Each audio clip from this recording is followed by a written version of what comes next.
किनारे बसा एक छोटा सा नगर जो हिंदुस्तान की धार्मिक परंपरा से लेकर सियासत के बीच घूमता रहा। जितना ये पुराना शहर है, जितनी पुरानी इस नगर से जुड़ी कहानियां हैं, उतनी ही चर्चित है राम के अयोध्या से जुड़े वो अध्याय जो भारतीयता के आधार बिंदु हैं। अवध नगरी अयोध्या मूल रूप से मंदिरों का शहर रहा है। यही है हिंदुओं के आराध्य श्री राम की जन्मभूमि। कहा जाता है कि अयोध्या नगरी को भगवान श्री राम के पूर्वज विवस्वान यानी सूर्य पुत्र वैवस्वन मनु द्वारा बसाया गया था। लेकिन भगवान श्री राम के जल समाधि लेने के बाद अयोध्या कुछ समय के लिए उजाड़ हो गई थी। कहा जाता है कि राम जी के पुत्र कुश ने फिर से अयोध्या का पुनर्निर्माण कराया और इसके बाद सूर्य वंश की अगली 44 पीढ़ियों तक इसका अस्तित्व चरम पर रहा।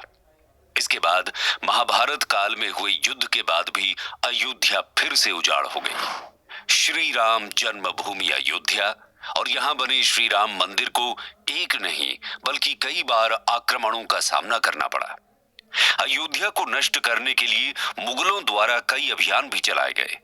मंदिर में बाबरी ढांचा खड़ा किया, भव्य मंदिर तोड़ मस्जिद बनवाए गए, लेकिन प्रभु श्री राम की जन्मभूमि कभी नष्ट न हो सकी।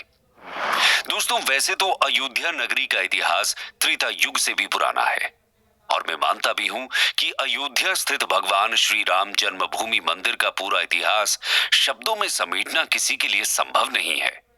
और अगर इसके ऐतिहासिक और कानूनी महत्व को तो कुछ हद तक समेट भी ले, तो इसके असीमित धार्मिक और पौराणिक मान्यताओं और उनसे जुड़े तथ्यों को शब्दों में सहेजना असंभव है। फिर भी यहाँ पर हमने इस पवित्र मंदिर के बारे में उसके हर पहलू को कुछ गिनती के शब्दों में समेटने की कोशिश की है।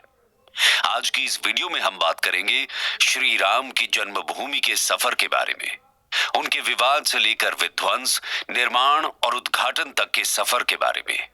तो चलिए शुरू करते हैं। History of Ram temple.